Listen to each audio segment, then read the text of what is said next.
Looks like we're going to church, y'all.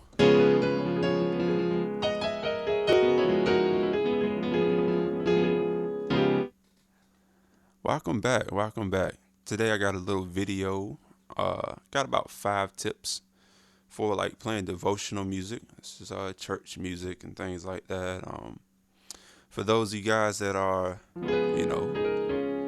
coming back for more, we appreciate you. We're very thankful for all the subscribers, the new, the old, the young, the not so young. For those of you guys who haven't subscribed yet, come on now, subscribe. On behalf of all YouTubers out there, number one, subscribe. It's free, and number two is very convenient. It keeps all your places, all your stuff in one place. It's very organized. So do yourself a favor and subscribe to your favorite stuff. All right, let us hop into it. I am going to be in the key of C sharp. I'll give you the scale, but it's churchy, so it's not really going to stick to the scale very much. But 1, 2, 3, 4, 5, 6, 7, and back to the 1 or the 8. All right, cool. So the first tip for playing devotional music, like What a Mighty God We Serve, In the Name of Jesus, Victory is Mine, and stuff. Well, let me say this. All of these songs aren't like played the same. So that's one thing to be aware of. As a drummer, they have the same timing and things like that. But as a piano player and keyboard player and a bass player, they're not played the same. So first thing I would say is, try to learn the song and learn the actual changes so that you're solid when you play it.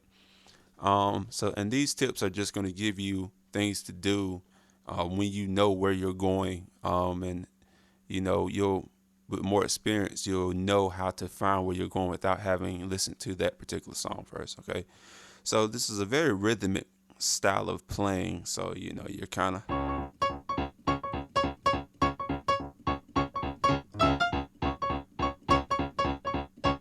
you gotta have some rhythm in you. Really have to have some rhythm in you. The rhythm is more important than the notes on this style of playing, because you don't have to have all the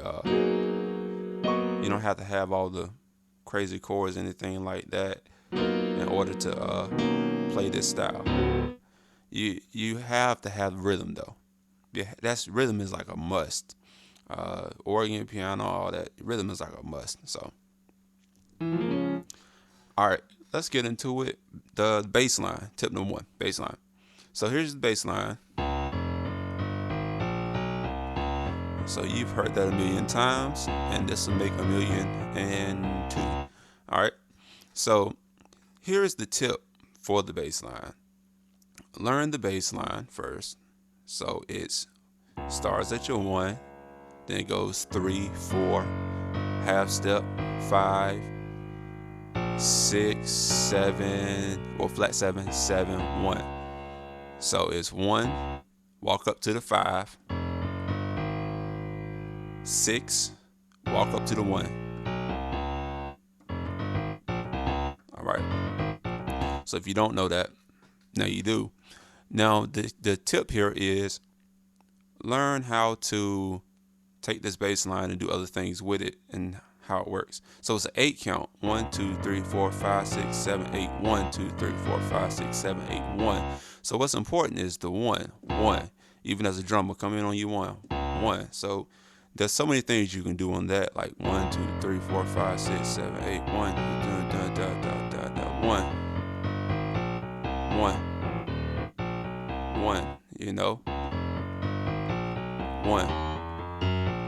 1. 1. So that's the first tip. Learn how to manipulate that bass line using your rhythm, using that type of theory. Okay. Let's see. Do I want to move on that? The key to that is, let me give you a little nugget on that. The key to that is start 4 steps away from where you want to be, essentially. All right. The second thing that I want to do, tip number 2, boom. Two chords. Learn to harmonize with two chords. Okay, so if I'm on the one, songs are either major or minor. Even in the churchy field, they can be major or minor, whatever. If it's major, then you use a major one, and then I use a two. You pick two chords at a time. Some people use the four. I like to use the two because it gives me that literal two note, which is a different feel. So,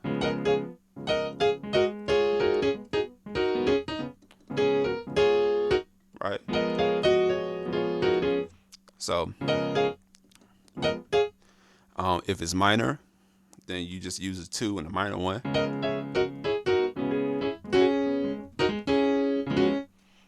Over the four, I would use like the same thing,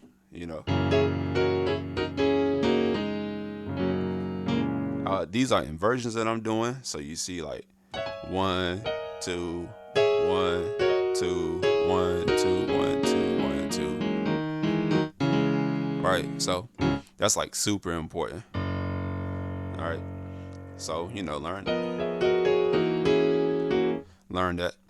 On the 5, I would probably do something more of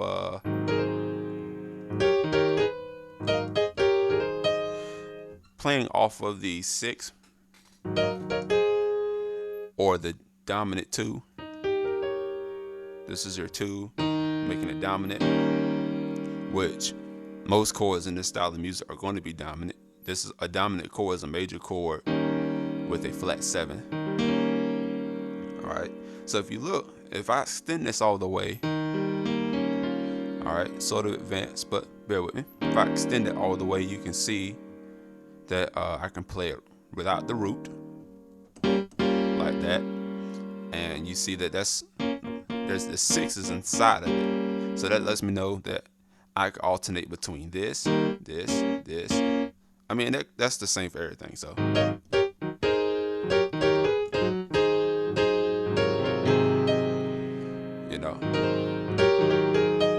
so pick 2 chords at a time. If you want to pick, when we go back to the 1,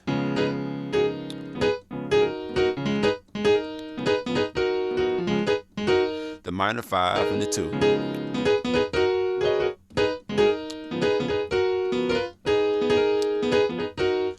It works. All right. Tip number 3. We're gonna take something and we're gonna dumb down that bass line. The tip is find out what the bass is really doing. So you got this bass that's saying, I don't know why I'm singing it while I'm playing it. You got this bass that's doing all this stuff, right? And you're obviously not going to be following it with chords, You're obviously not going to be following it with chords the whole time. But what is it representing? It's representing 1, 5, 1, 5, 1. This is what your bass is really doing.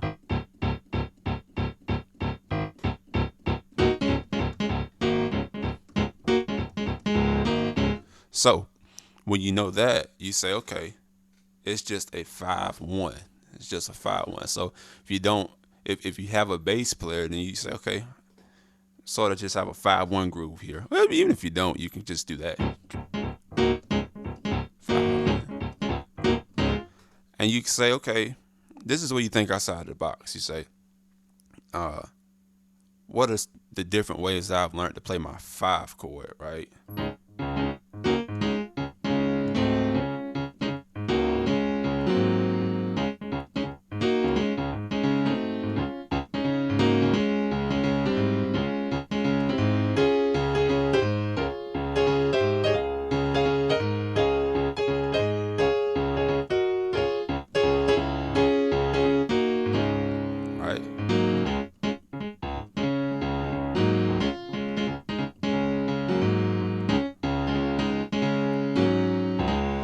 So you experiment with the different 5s that you know, right?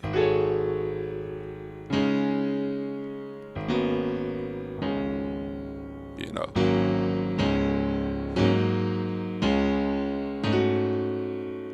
You know? And that right there gives you a lot to work with on the one. And then this is alluding to some things that to the next part. So tip number 4, circle of fourths, circle of fifths.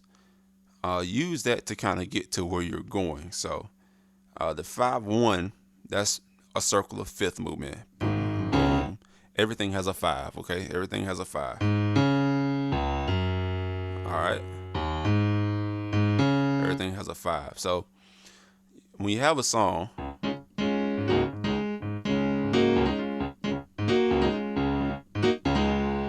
now it's about to go to the 5, right? Let's let it go to the 5. You can go to 5.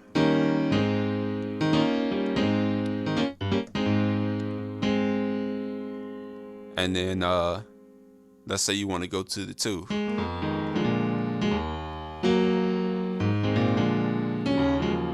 So to go to the 2, you can go 3-6.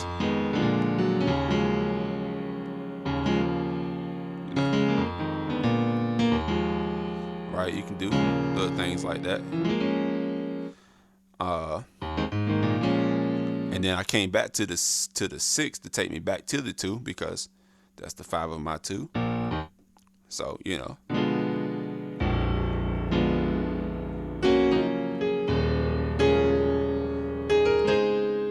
Right? You know, do some things like that.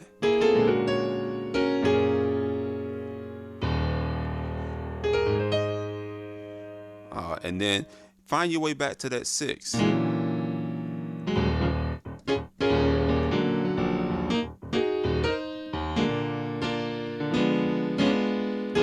Doesn't matter how you find your way back to it, you know. Find your way back to your 6. All right. And then when you go home, you know, use like a doom, doom, doom, doom, like 3, 6, 2, 5, 1, right? So I'll use a 3, like 3, 6, 2, 5, 1. Make them all dominant. 3, all right, 6, 2, 5, 1. And the reason I'm not spelling everything out is because these are just tips, you know. I can give you things like that to memorize and stuff, and there'll be other videos and things like that coming on that. But these are just tips to get your mind stimulated. But anyway, so you want to use your, you know, the 3 type of 3, 6, 2, 5, 1. You want to use that. Here's another thing. So let's say, like when you know where you're going, because the circle of fifths is a very powerful thing. So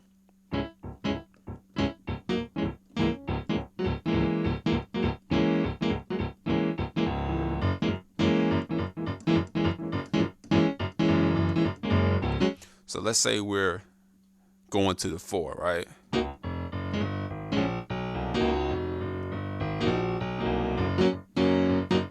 Right. So a way you can go to the 4 is the 5, 1, 4. So all right. So I just did like a 5, right? That type of thing. 5, 1, right? 4. Using a dominant. I'm always landing on a dominant. All right. I always want to land on a dominant.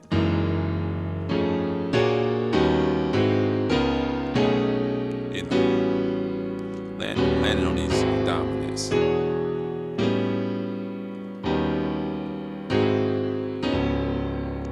You know what I'm saying? Even when people do the whole I don't know if that was clear, but the whole, that's just a 3, 6, 2, 5, 1, right? So use that circle of fifths to get to where you want to go to. I hear people say, uh,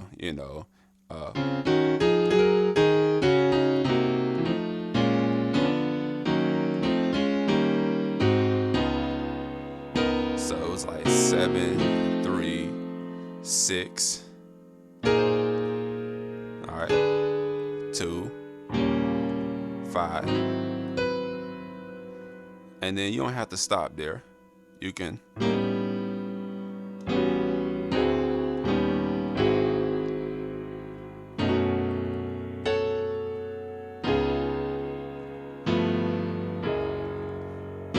anyway.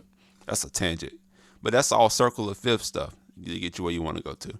And then the last tip I want to give you, tip number 5, and some change by now.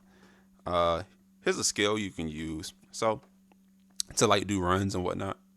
So you have your 1, all right, flat 7, your 6, your 5, your flat 5, your 4, your flat 3, and then your 1.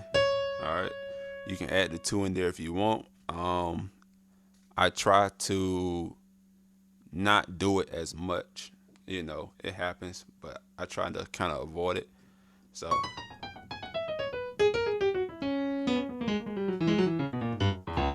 all right, so that's like really useful especially when you're in your song 3, 6, 2, 5, 1 type thing.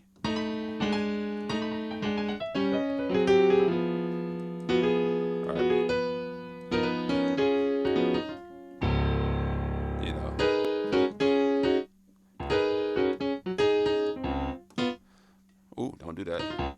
You want a good way to kill the spirit. Don't do a major 7th. Woo, good God Almighty. Go to a church and end the song. Yeah, you'll get kicked off that thing.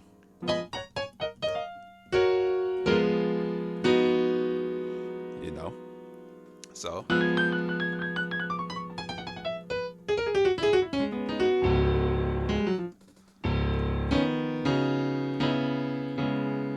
all right.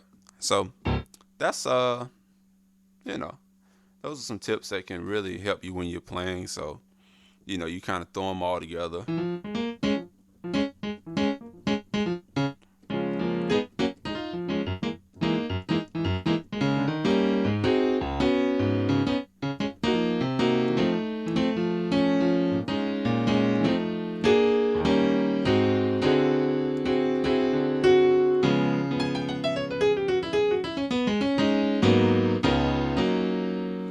You know what I'm saying?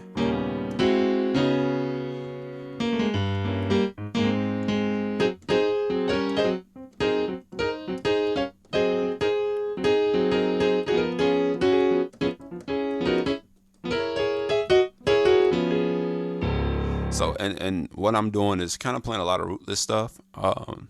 You can get away with it. If you don't have a bass player, really stick to the because that's where a lot of the drive is in the song. But if you do have a bass player, then you can kind of get away with more of that. That type of stuff.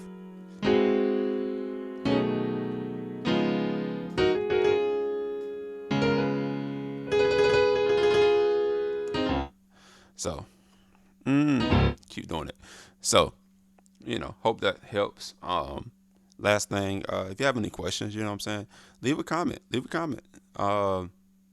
Questions help everybody. So there's no bad questions. Questions help me. Questions help people reading.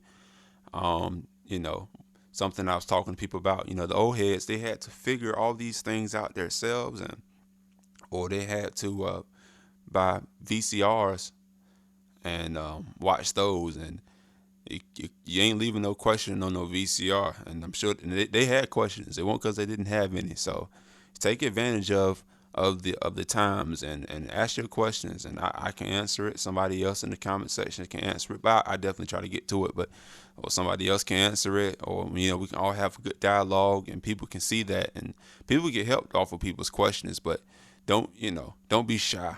Don't be shy about that, man. We musicians, we all have this thing in common. So let's take advantage of it. Let's bond off of it. You know what I'm saying?